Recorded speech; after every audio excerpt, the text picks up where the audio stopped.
Yo, hey guys, Beast, back to some bits of content. I'm going to be doing the second level of the game for the story. Assault on Cochlea.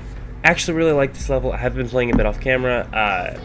Reset the save so that I'm back at Assault on Cochlea. Anyway, let's get on to this. I want to play through this on video.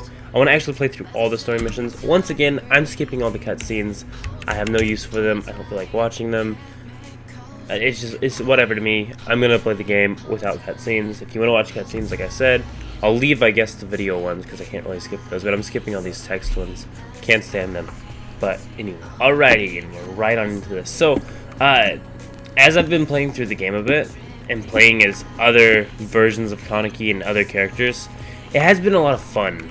So, let's get right into this. So, first things first, I've actually gotten really used to the ranged Kagane attack. I think it's just really nice. Though, nothing can beat the sweep. At least for Kaneki, for sure.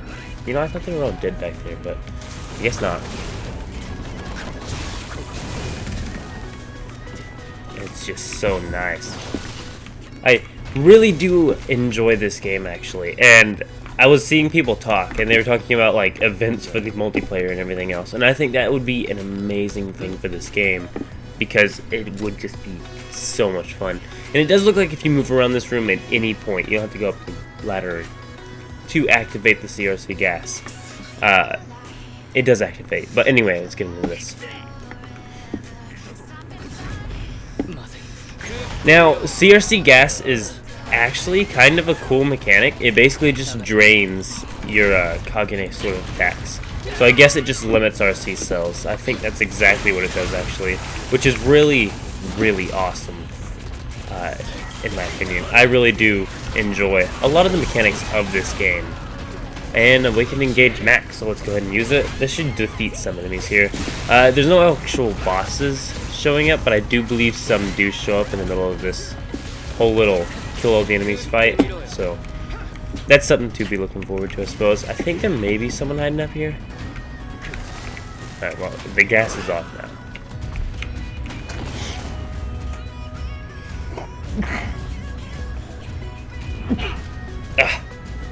Alright, anyway.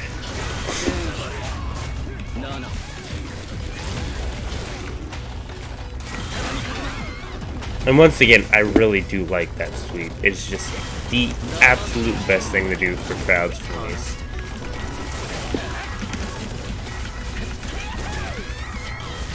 Some of the enemies do just stand there, though, every once in a while. I've started to notice that, and I think it's just a slight bug they're probably going to be able to fix anyway. But hopefully they fix it, you know what I'm saying? They could be lazy and not fix it at all. Anyway, let's get off another ultimate here. Tactics in this game do seem to exist, and I know for a fact that if they do anything with the multiplayer, it could shape into some really cool stuff. And that's a very long press. There's probably an enemy back there or something. That's probably what's up there. Anyway, let's go. Yes. Through the exit. There we go. Now this is the Arima versus Kaneki fight at the end of this, I do believe. But I think it's Centipede Kaneki, so that's the cool part about it. And apologies if I sound a little, I don't know, like congested or something. It's because I'm kind of sick, so you know. But yeah, it's just a cold, I think. But anyway, enough on that. Let's get into this. Full attack. I have been really trying to combo those together recently. The other thing I've been trying to do is using the dodge skill appropriately so that I don't take damage as much, because that is a slight issue. Also, these little areas here are actually really irritating when you have companions. And the more I've been playing into this with companions and everything, I get huge Left 4 Dead feels. Okay. I'm kind of surprised I didn't get blown up there. Well, never mind. See, because the stupid allies just run through it without any, like, it's kind of like companions in Fallout in that level of annoyance. So it's like, okay, wasn't going to take damage there, but then the enemy tripped all the mines. It's just really irritating to deal with, or allies tripped all the mines. It is really irritating to deal with some of the companions companions in this game when it comes to the story. Just so far from my experience. Because, you know, they're just stupid. They walk right into the traps. And there are multiple traps. Like there, another one. Get through there, but watch this. We're probably still going to get blown up. Get out of the way. Get out of the way. No, I didn't blow up, so I'm fine. Anyway, there we go.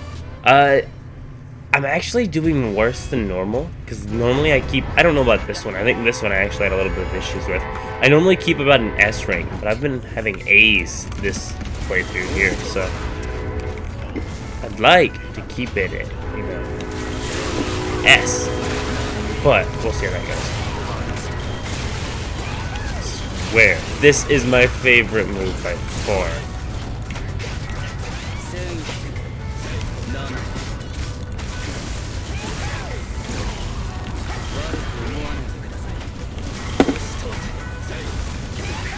Alright, there we go. I'm getting ultimates off left and right. Now that I've been playing it more, it's just, I get way more ultimates off. I don't know if I'm getting a higher charge, if I'm getting better hits, or what, but annihilating. It's probably just the use, or proper use of all the abilities and everything, and just realizing the amount of damage everything does, you can actually time stuff pretty effectively. And there's a follow-up attack, and finish it off with a sweep. Ah, she got up. There we go. Finished it off with a sweep. There we go. Super easy. I definitely do see, I hope there's some sort of either events for the online or some DLC that makes up for the current standing of like in-game content, because once you beat the story you have the multiplayer part, but it's not that good right now. It's really just kind of a go through the mission and kill enemies with friends sort of thing, which is cool, but that gets boring real quickly. And I think we could definitely have specific events, either for specific fights that happen with some crazy different little things, or something just really cool. Puzzle based is an idea I could think of, where you have to solve a specific puzzle on the multiplayer instance and it's separate from what the story's had in it. Because just playing the story in multiplayer, or playing the multiplayer that does exist, it's pretty much just go kill all the enemies with 3 teammates, and they can either be bots or actual people. Though I will warn you, the bots are probably the worst bots I've ever seen in the game, and hitboxes are terrible as well, apparently. Okay, you're literal, oh, you're on my side, that's what's up here, because we're raiding here. I forget, you actually do play as a Gory with Kaneki, because usually even ghouls are wiping out a Gory. But since this is Kaneki and this is the Agori raid on Cochlea, the Agori's on your side, which is really weird. Alright. I can get down with that though. Here, follow attack. I'm not. Alright, next. Once again, I really do enjoy this game actually. I still don't know if I can argue right now that it's worth 60 bucks. Especially for someone that doesn't have 60 bucks that much. Like, if you're only going to be able to buy one game and you don't crack games or anything, you should probably, you know, yeah. You probably shouldn't go buy this one. You should probably buy something that you're actually going to really enjoy. Or even buy a month subscription to Origin Access or something for really cheap. If you wanted more options to play. Because this game, while being fun, if it's going to be your only game for a while, could get boring fast, but it also does have some mechanics to where you can make it last a good amount of time if you just had to have that Tokyo Ghoul game. Because there are grindable stuff in it. You unlock new Kagane for the multiplayer basically, and just a few customizations options if you do specific things, and there are achievements in this game, so definitely some potential to be a main game for months on end without any other game. But I don't know if I'd do that. I think I'd play more than one game, and that's what I'm going to do. I am really going to play this, though, but I do want to get Need for Speed Heat and play that a bit. I want to actually get the Beetle in Need for Speed Heat and just do an entirely Beetle-only run, and I think that'd be a lot of fun. But anyway, let's continue on through this. Let's see if we're back up to S. Oh, we already were S. SS, okay. I'd like to get triple S then, because that'd be cool. I'm just going to run through here.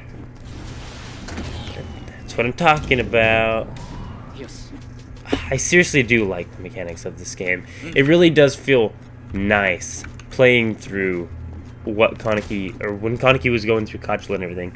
Playing through it is actually a really nice experience, and it does really feel more proper when it comes to how, like, you know, it tells the story of Kaneki's raid on Cochlea a lot more, and you get more of a feel for it. So definitely a game worth checking out if you're a fan of Tokyo Ghoul. But anyway, I'm actually going to play through all the story missions on here, so if you want to see them before you play it, or as you play it, maybe because you're having difficulty with it, or whatever the case may be, here you go. Because I'm going to clear through all the story missions. I will go through all the side missions after I clear through the story. I just don't really want to do side missions until I'm done with story, because some of the side missions are just a little bit annoying, at least when you're playing a CCG, because a lot of them are the CCG side missions, not so much the ghouls, because a lot of Tokyo Ghoul is told from the perspective of a ghoul, not a CCG. However, you do start getting more in the quinks and stuff when you do get into the raid parts of the story, so you will get some CCG-ish gameplay, but even then it's quinkses, because, so they still have Kagenes. I think the CCG in general, for most of the characters you get to play as for CCG, are way underpowered compared to ghouls.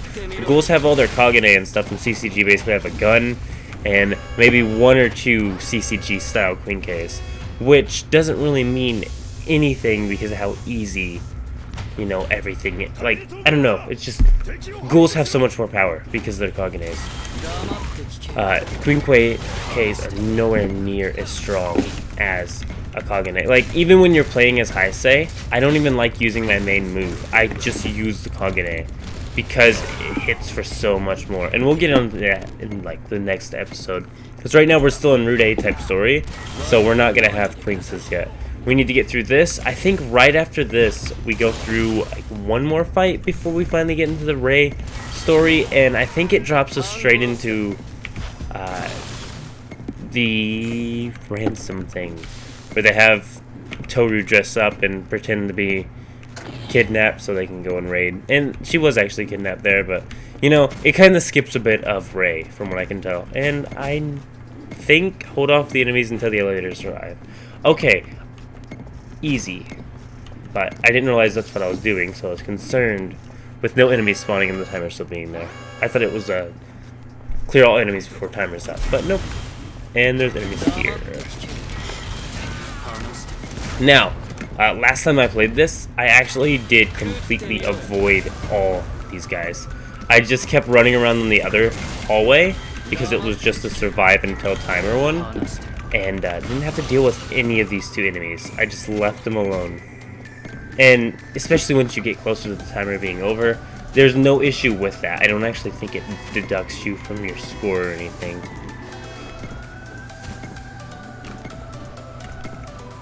And a few seconds left. I think I'm just going to run around for a bit. If they do spawn any more enemies, I'm going to avoid them, because I don't really feel like fighting them. And can I do this? Yeah. Go back to the elevator room. Right here. There we go. Yes. Alright. We should still be at S. SS. Okay. I think this is literal just drops you into Centipede key fight. If I'm not mistaken, but let's see what goes. Ready? Let's get right into this. I still have a bit to go, actually. See, that's always an irritant to know. Oh, actually, maybe not. It may just be open this door and go down there. But I may have to fight. Oh, it's Shachi first. It's cool that we have all these fights, because you don't ever even see most of these fights in the anime. And if you do, they are very, very brief fights. But it's cool, because in this game, they're not very brief fights. They're pretty decent fights, actually. Definitely more memorial than the anime portrayed them as. But in the end, they are just a little bit of fodder fights before the main fight. So it's understandable that that does happen in the anime. Ooh, here we go. I'd like to wipe him quickly, and the Arma quickly, but you know. Because I don't think I need to beat Arima first round before you get Centipede. I think you're just instantly Centipede against Arima, which is awesome because it makes it an easier fight. But it also doesn't properly prepare you for when you have a legit fight with Arima, which is later on in the game, and there are multiple of them. Arima's actually the main guy for quite some time that Kanaki's fighting against, so really, oh, okay. I think we have a couple more revives here before it's actually over. That's what I like about it. It doesn't reset boss progress or anything, or your stamina bar or anything, so you can charge up that skill, so you can go in there after dying and wipe them, but I didn't have any skill charge anyway.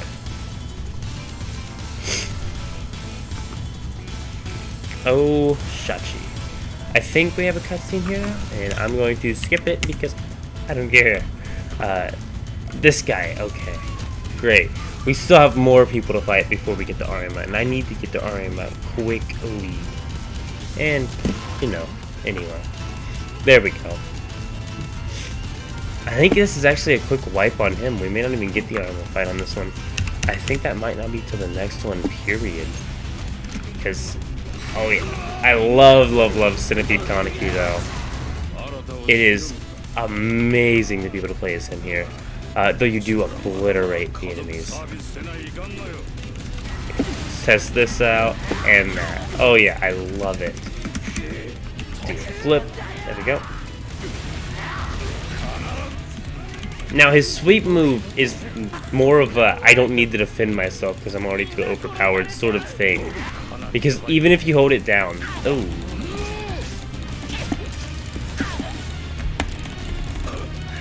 Hate that. Like, get off me, man. I hate the whole tapping system in this game though. I think it's uncalled for. But it's definitely cool, and it's a way of making enemies different.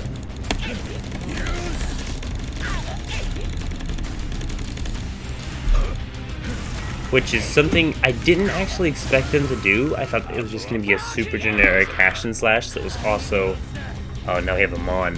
For real, there's quite a few fights right at the end of this game, or end of this level, and the good thing is we're Centipede Kaneki, so we have some power. And I'd like to get Rage Mode activated actually, and show you off that.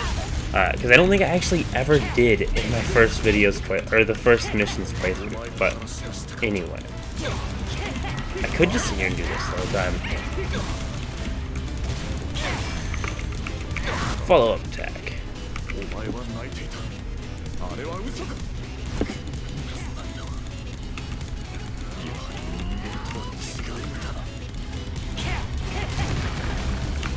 Alright, we're going to get another super off here. Once again, beautiful skill here. I love it.